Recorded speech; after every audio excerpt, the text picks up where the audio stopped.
5, 4, 3, 2, 1, 0.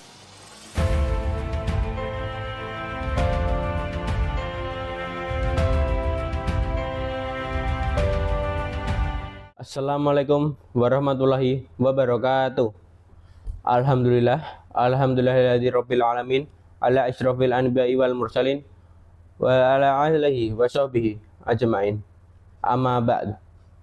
Segala puji bagi Allah Subhanahu wa taala yang telah mempertemukan kita di majelis yang mulia ini.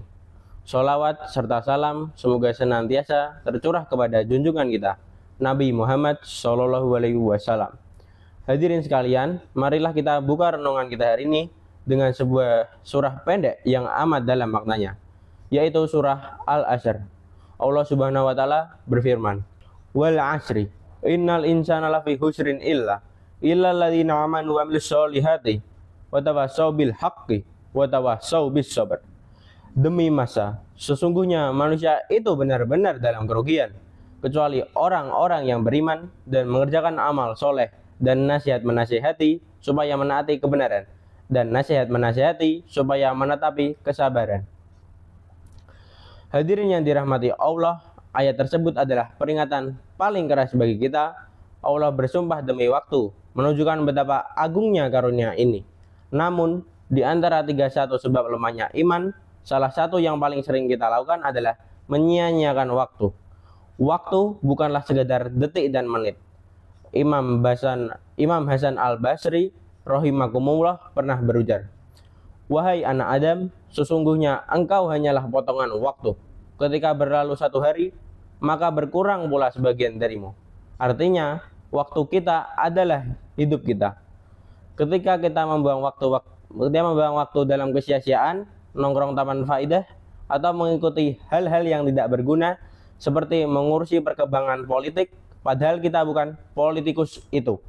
Semua adalah kerugian iman yang nyata. Kita menyangka waktu itu tidak penting, padahal kita sedang memotong jatah hidup kita yang berharga. Setidaknya ada 3 hal yang membuat waktu kita terbuang dan iman kita melemah. Yang pertama, menuruti hawa nafsu. Kita selalu memprioritaskan kesenangan duniawi dan kemaksiatan di atas ketaatan, sehingga waktu kita habis untuk hal-hal yang merusak. Yang kedua, banyak angan-angan kosong. Kita menghabiskan waktu berjam-jam untuk berkhayal tentang sesuatu yang tidak mungkin atau tidak perlu, padahal amal nyata lebih dituntut. Yang ketiga, hati yang hampa. Hati kita kosong dari ilmu dan iman, hanya terisi oleh urusan dunia.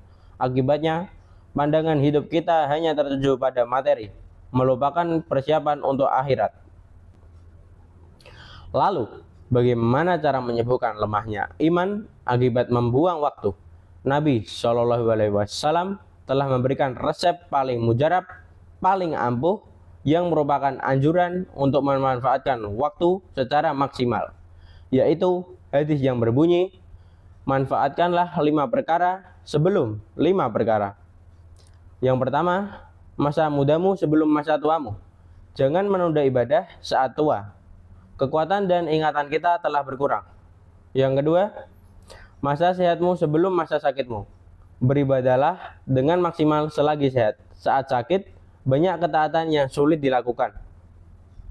Yang ketiga, masa kayamu sebelum masa miskinmu. Bersedekahlah dan beramal saat harta kita lapang. Yang keempat, waktu luangmu sebelum waktu sibukmu. Gunakan waktu jeda untuk hal positif, karena kesibukan dunia pasti akan menjemputmu. Dan yang kelima, hidupmu sebelum matimu. Ini yang paling penting. Jangan menunda amal soleh. Kematian memutuskan segala amal. Gunakan setiap detik untuk berbekal.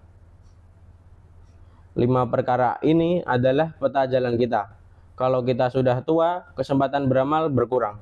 Kalau kita sudah sakit, sulit untuk beribadah. Kalau kita sudah mati, penyesalanlah adalah salah satunya yang tersisa. Seperti firman Allah dalam surat Az-Zumar ayat 56 tentang penyesalan di hari kiamat. Hadirin sekalian, Pesan dari ceramah ini sangatlah jelas. Waktu adalah modal dan kerugian adalah hasil dari menyia-nyiakannya. Marilah kita jadikan sisa umur kita sebagai bekal terbaik. Mari kita maksimalkan waktu luang, masa muda, dan kesehatan kita untuk ketaatan kepada Allah, agar kelak di hari akhirat nanti kita tidak termasuk dalam orang-orang yang menyesal. Semoga Allah Subhanahu wa Ta'ala senantiasa memberikan kita taufik dan hidayah untuk memanfaatkan setiap detik hidup kita dalam keridhaannya. Wallahu a'lam bishawab. Wassalamualaikum warahmatullahi wabarakatuh.